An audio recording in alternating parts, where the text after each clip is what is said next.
ஒரு கையளவு மணல் எடுத்து இதுல எத்தனை மணல் துகள்கள் இருக்கு அப்படின்னு உங்கள்ட்ட நான் கேள்வி கேட்டா அதை நீங்க எண்ணி பார்த்து சொல்ல முடியும். ஆனா அதுக்கு பொறுமை ரொம்ப முக்கியம். ஆனா நம்மளுடைய பிரபஞ்சத்துல இல்ல நம்ம ஃபர்ஸ்ட் நம்மளுடைய மில்கி வே கேலக்சில எத்தனை நட்சத்திரங்கள் இருக்கு அப்படின்னு உங்களை என்ன சொன்னா நீங்க விரல் விட்டு எண்ணிக்கிட்டே இருப்பீங்க. ஆனா ஒரு காலகட்டத்துக்கு போனதுக்கு அப்புறம் அது உங்களுக்கே பிடிக்காம போயிடும். ஆனா ஒரு அப்சர்வேட்டரி தொடர்ந்து நம்மளுடைய மில்கி வே கேலக்சில எத்தனை நட்சத்திரங்கள் இருக்குன்றது எண்ணிக்கிட்டே இருக்கு. அதுதான் கயா ஸ்பேஸ் அப்சர்வேட்டரி.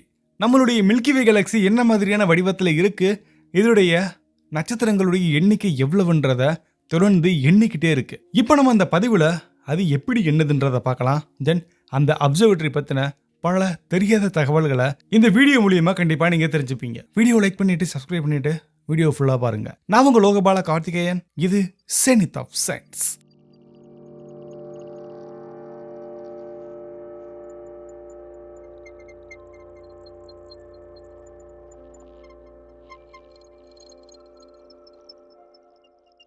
கயா அப்படின்றது ஐரோப்பிய விண்வெளி அமைப்புன்னு சொல்லக்கூடிய யூரோப்பியன் ஸ்பேஸ் ஏஜென்சி உருவாக்கின விண்வெளி ஆய்வு நிலையம். 2013 வருஷம் டிசம்பர் 19 பிரான்ஸ் கயானாவில் இருக்கக்கூடிய கயானா ஸ்பேஸ் சென்டர்ல இருந்து சோயிஸ் அப்படின்ற ஒரு ஏவுகணை மூலமா விண்ணுக்கு செலுத்தப்பட்டிருக்கு. இதோடைய முக்கிய நோக்கம் ரொம்ப சிம்பிள். நம்மளுடைய மில்கி வே கேலக்சியில எத்தனை நட்சத்திரங்கள் இருக்கு, நம்ம கேலக்சி எந்த வடிவத்தில் இருக்கு, ஒவ்வொரு நட்சத்திரத்துக்கும் நடுவில் இருக்கக்கூடிய டிஸ்டன்ஸ் எவ்வளவு இருக்கும், அது என்ன வேகத்துல நகருது, இவ்வளவுதான். இந்த எண்ணக்கூடிய மிஷனை நம்ம பூமியிலிருந்து ஒரு டெலஸ்கோப் மூலியமா பார்த்துருக்கலாம், அல்லது பூமியை சுத்தி வலம் வரக்கூடிய ஒரு ஸ்பேஸ் அப்சர்வேட்டரி மூலியமா பார்த்துருக்கலாம். பட் இந்த கயாவை நம்ம ஒரு டிஃப்ரெண்டான ஒரு லொகேஷன்ல வச்சிருக்கோம். இதை நம்ம L2 அப்படின்ற ஒரு பகுதியில் வச்சிருக்கோம். இதை நம்ம லேக்ராஞ்ச் பாயிண்ட்னு சொல்லுவோம். இந்த இடம் பூமியிலிருந்து சுமார் 15 லட்சம் கிலோமீட்டர் தூரத்தில் இருக்கு, சூரியனுக்கு எதிர் திசையில. L2 அப்படின்ற இந்த புள்ளி அங்கே ஏதாவது ஒரு டெலஸ்கோப்போ அல்லது ஒரு சேட்டலைட்டோ நம்ம வச்சோம்னா அது ரொம்ப அழகா சர்வைவ் ஆகும். அங்கே நிலையான வெப்பநிலையும் சூரியனோட ஒளி தடை இல்லாமலும் ஒரு ஆப்ஜெக்ட் அதனால நல்லா வேலை செய்ய முடியும். இந்த அப்சர்வேட்டரி நம்மளுடைய பூமியை அந்த L2 பாயிண்ட்ல பூமியோட சேர்த்து சூரியனையும் சுத்துது. அதோடைய வேகம் சுமார் 30 கிலோமீட்டர் ஒரு வினாடிக்கு. அதாவது பூமி சூரியனை என்ன வேகத்துல சுத்துதோ அதுக்கு சமமான வேகத்துல இதுவும் நகருது. இந்த அப்சர்வேட்டரி பார்க்கிறதுக்கு ஒரு சிலிண்டர் ஷேப்ல இருக்கும். இதோடைய எடை சுமார் 2 டன். இதுக்குள்ள 2 முக்கியமான தொலைநோக்கிகள் இருக்கு. அது ஒரே திசையில இல்ல, ஒவ்வொன்றும் 106.5 டிகிரி கோண வேறுபாட்டில் அமைஞ்சிருக்கு. இதோடைய ரெசல்யூஷன் 1 பில்லியன் பிக்சல் அப்படிங்கறத நம்ம அப்ராக்சிமேட்டா சொல்லலாம். இது நம்ம சிசிடி கேமரா அப்படிங்கிற ஒரு தொகுதிக்குள்ள போகுது. இந்த வெளிச்சம் விண்வெளியில பயன்படுத்தப்பட்ட மிகப்பெரிய டிஜிட்டல் கேமரா சிஸ்டத்துல இதுவும் ஒண்ணு. கயா ஒரு விஷயத்துல மட்டும் ரொம்ப அழகா செய்யும். அது நட்சத்திரங்களை ரொம்ப துல்லியமா நிலையா மெஷர் பண்ணும். இந்த அளவீடு மைக்ரோ ஆர்க் செகண்ட் அளவுக்கு ரொம்ப துல்லியமா இருக்கும். ஒரு ஆர்க் செகண்ட் அப்படிங்கிறது 1 டிகிரியில 3600ல ஒரு பங்கு. கயா அளக்கக்கூடிய துல்லியம் அதை விட கோடி மடங்கு ரொம்ப ரொம்ப கம்மி. அதாவது ரொம்ப துல்லியமா இருக்கும் அப்படிங்கறதா அதுக்கு அர்த்தம். இதை நம்ம ஈஸியா சொல்லணும்னா, ஒருவேளை அந்த கயா ஸ்பேஸ் டெலஸ்கோப் நம்மளுடைய பூமியில வச்சு வானத்துல ஒரு ரூபாய் காயினை போட்டோம்னா நம்ம பூமியிலிருந்தே அந்த காயினை நம்ம ஈஸியா அழகா துல்லியமா அளக்க முடியும். மனித கண்ணோட கம்பேர் பண்ணும்போது இது ரொம்ப ரொம்ப அதிகம். மனித கண் சுமார் ஒரு ஆர்க் மினிட் அளவுக்கு பொருளை வேறுபடுத்தி பார்க்க முடியும். அது 60 செகண்ட் அப்படின்றது கயா அதோட கோடிக்கணக்கான மடங்கு நுணுக்கமான இந்த ஆங்கிள் டிஃபரன்ஸ்ல அதை ரொம்ப அழகா சென்ஸ் பண்ணும். அதனால ரெசல்யூஷன் அடிப்படையில் மனித கண்ணை விட பல லட்சம் மடங்கு மேம்பட்ட துல்லியமான ஒரு பார்வை அப்படிங்கிறதுக்கு எந்த விதமான மாற்று கருத்துமே இல்லை. இது ஹபிள் அண்ட் ஜேம்ஸ் வெப் மாதிரியான அழகான படங்களை எடுக்கிறதுக்கு நம்ம பில்ட் பண்ணல. ஹபிள் ஸ்பேஸ் டெலஸ்கோப் ஒரு குறிப்பிட்ட இலக்கை பார்த்துச்சுன்னா அது ரொம்ப அழகா நுணுக்கமான படங்களை நமக்கு எடுத்து கொடுக்கும். ஜேம்ஸ் வெப் ஸ்பேஸ் டெலஸ்கோப் ரொம்ப தூரத்தில் இருக்கக்கூடிய இன்ஃப்ராரெட்னால வெளிப்படுத்தக்கூடிய வெளிச்சத்தை பார்த்து அங்கே என்ன நடக்குதுன்றதை பார்க்கும். ஆனால் கயாவுடைய மிஷன் கம்ப்ளீட்டாக வேற. அது வானம் முழுவதும் திரும்ப திரும்ப மெஷர் பண்ணிக்கிட்டே இருக்கும், எண்ணிக்கிட்டே இருக்கும், திரும்ப திரும்ப ஸ்கேன் பண்ணிகிட்டே இருக்கும். ஒவ்வொரு நட்சத்திரமும் பல முறை அதோடைய பார்வை வழியாக போயிட்டு வரும். ஒவ்வொரு முறையும் அது அந்த நட்சத்திரத்துடைய இடம், பிரகாசம், நிறம், அதோடைய ஸ்பெக்ட்ரம் தரவை அதிகமாக எடுக்கும். கயாவுடைய பெயர் கிரேக்க புராணத்தில் பூமியை குறிக்குது. ஆனால் அது பூமியை பற்றி ஆராயல, நம்மளுடைய ஒட்டுமொத்த மில்கி வே கேலக்சியுமே மேப் பண்ணுது. மனிதன் முதல் முறையா நம்ம வாழக்கூடிய இந்த கேலக்சியை 3D ஃபார்மேட்ல உருவாக்க முயற்சிக்கிறான். கயா எடுத்த ஃபர்ஸ்ட் இமேஜ் 2014 ரிலீஸ் ஆயிருக்கு. ஆனா அதோடைய உண்மையான சாதனை அந்த படம் மட்டும் இல்ல, அதனுடைய டேட்டா. 2016 இருந்து பல கட்டங்களாக வெளியிடப்பட்ட பில்லியன் கணக்கான நட்சத்திரங்களுடைய தூரம், அதோடைய வெலாசிட்டி, பிரகாசம், அதாவது அதோடைய பிரகாசம் எப்பயும் ஒரே மாதிரி இருக்க போகிறதில்ல. ஸோ அந்த மாற்றங்கள் எல்லாமே அந்த டேட்டாக்குள்ளே இருந்திருக்கு. 2022 வெளியிடப்பட்ட 3வது ஒரு மிகப்பெரிய டேட்டா சுமார் 1.8 பில்லியன் நட்சத்திரங்களை ரொம்ப அழகாக பார்த்துருக்கு.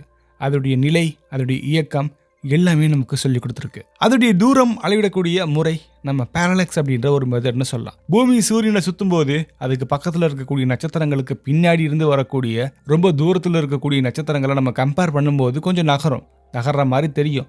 அந்த மிகச்சிறிய கோண மாற்றத்தை கையா மெஷர் பண்ணும். அந்த அளவீட்டுடைய அடிப்படையில் நட்சத்திரத்துடைய தூரம் கணக்கு பண்ணப்படுது. இதுவரையும் எந்த ஆய்வு நிலையமோ எந்த ஒரு ஸ்பேஸ் அப்சர்வேட்டரியும் இவ்வளோ துல்லியமாக இத்தனை அதிகமான நட்சத்திரங்களை பேரலாக்ஸ் அப்படின்ற இந்த மெத்தட் மூலியமாக மெஷர் பண்ணல. கையாவோட டேட்டா மூலியமா நம்மளுடைய மில்கிவே கேலக்சியோடைய வடிவம் இது ஒரு தட்டையான சுழல் வடிவ ஒரு பால்வீதி மண்டலம் அப்படிங்கிறது நமக்கு தெரிய வந்திருக்கு. இதோடைய மையத்தில் மிகப்பெரிய பிளாக் ஹோல் இருக்குது அப்படிங்கிறதும் ரொம்ப தெளிவாக இருக்கு. நட்சத்திரங்கள் அதோடைய இயக்க வேகங்களை பார்த்துருக்கு. நம்ம கேலக்சியில் கடந்த கால மோதல், அதாவது கொல்யூஷன், பல இணைவுகள், இதை பற்றின தகவல்கள் நமக்கு இதன் மூலியமாக கிடைச்சிருக்கு. சில நட்சத்திரங்கள் வேகமாக வெளியேற்றப்பட்டிருக்கு. சில ஸ்டார் குரூப்ஸ் வேற ஒரு விண்மீன் மண்டலத்திலிருந்து, அதாவது வேற ஒரு கேலக்சியிலிருந்து வந்ததுக்கான தடயங்களையும் காட்டுது. கையா பூமியோட தொடர்ந்து பேசிக்கிட்டே இருக்கும். அதுக்கு அது ரேடியோ அலைகளை பயன்படுத்துது.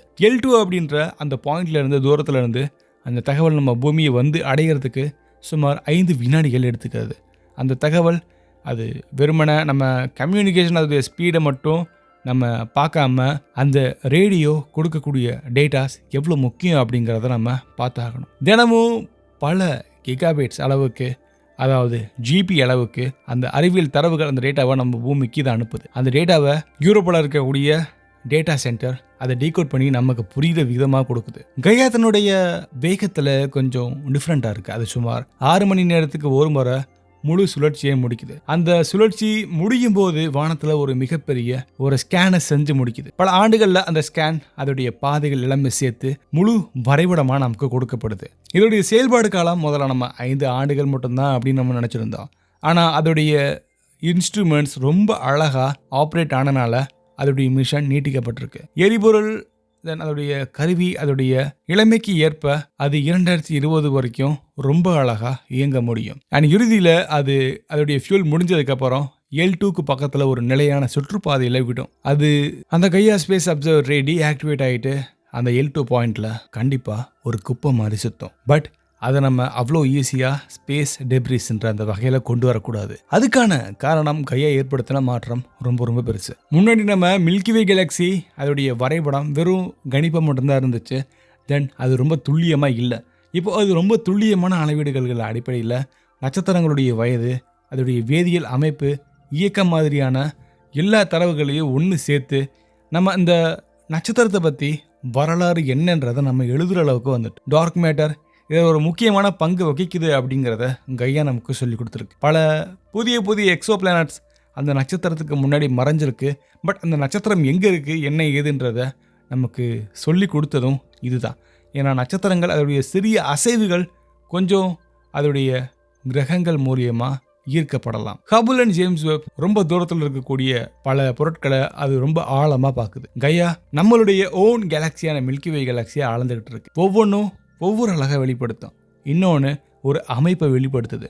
ரெண்டுமே சேர்ந்து பிரபஞ்சத்தை முழுமையாக புரிஞ்சுக்க நமக்கு ட்ரை பண்ணுது. இப்போ நம்ம நைட் வானத்தை பார்க்கும்போது ஒவ்வொரு நட்சத்திரத்துக்கும் ஒரு துல்லியமான ஒரு அட்ரஸ் ஒன்று உருவாயிருக்கு. அதோடைய தூரம், வேகம், அதோடைய எதிர்காலத்தில் அது என்ன மாதிரியான ஒரு பாதையில் பயணிக்கலாம், இது எல்லாமே ஒரு கணக்கீடாக இருக்குது. இந்த தகவலை எல்லாமே 15 லட்சம் கிலோமீட்டர் தூரத்தில் இருந்து ரொம்ப சைலண்ட்டாக ஒரு ஸ்பேஸ் அப்சர்வேட்டரி நமக்கு எழுதி கொடுத்தது. நம்ம இருக்கக்கூடிய இந்த பூமி ரொம்ப சின்னது. அந்த கிரகத்தில் இருந்து இவ்வளோ மிகப்பெரிய ஒரு யூனிவர்ஸுடைய நட்சத்திரங்கள் என்னன்றதை நம்ம அளக்கிறதுக்கு ட்ரை பண்ணுறோம். அதுக்கான காரணம் நான் பல பதிவில் சொல்கிறது, இந்த யூனிவர்ஸை படிக்கிறதுக்கு நமக்கு மட்டும்தான் எபிலிட்டி இருக்குது. ஸோ நீங்கள் வானத்தை பாருங்கள், அதை புரிஞ்சுக்க ட்ரை பண்ணுங்கள். நீங்கள் முயற்சி பண்ணாலே போதும், அது நமக்கு புரிய வைக்கும். வானத்தில் பார்க்குற எல்லா புள்ளிகளையும் எல்லா வெளிச்சத்தையும் கண்டிப்பாக நான் கவர் பண்ணுறேன். அதுக்கு சப்போர்ட் நீங்கள் கண்டிப்பாக கொடுக்கணும். ஃபியூச்சரில் நம்ம இதே மாதிரியான பல விண்வெளி பயணங்களுக்கு சேர்ந்து பயணிக்கலாம். அது உங்களுக்கு வரணும்னா மறக்காமல் நீங்கள் சப்ஸ்கிரைப் பண்ணிட்டு பெல் ஐகானை கிளிக் பண்ணுங்கள். அடுத்து ஒரு இன்ட்ரெஸ்டிங்கான பதிவில் கண்டிப்பாக நம்ம சேர்ந்து பயணிக்கலாம். பாய்.